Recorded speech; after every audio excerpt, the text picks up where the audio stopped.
Hai mai pensato di riutilizzare i calendari vecchi per riordinare la scrivania e i cassetti a casa o in ufficio? Ciao, io sono Letizia, creativa del canale Vivi con Letizia, dove puoi trovare tantissimi progetti di riciclo creativo, fai da te e trucchetti per casa. Quando lavoravo in ufficio, sulla scrivania e nella cassettiera avevo sempre un bel disordine. Ecco come puoi rendere l'utile al dilettevole per riordinare sia la scrivania che la cassettiera.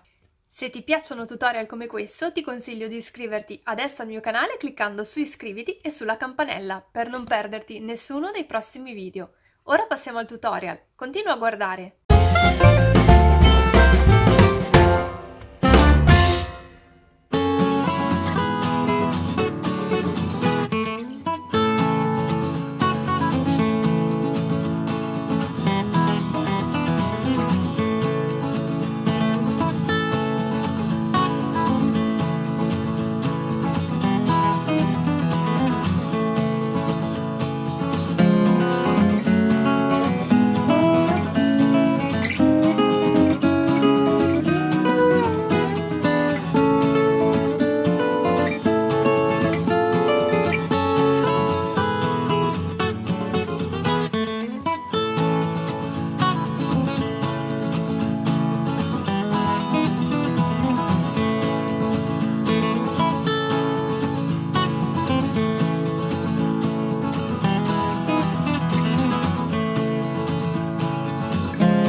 piacciono tutorial come questo, ti ricordo che puoi iscriverti adesso al mio canale cliccando su iscriviti e sulla campanella per non perderti nessuno dei prossimi video. Forza, corri! Cosa aspetti di riordinare la tua scrivania?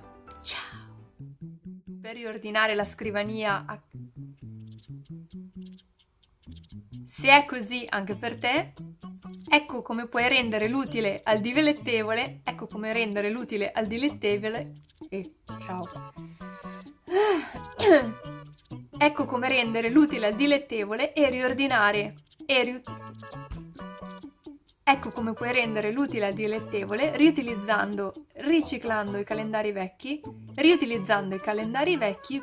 Se ti piacciono tutorial come questo, ti consiglio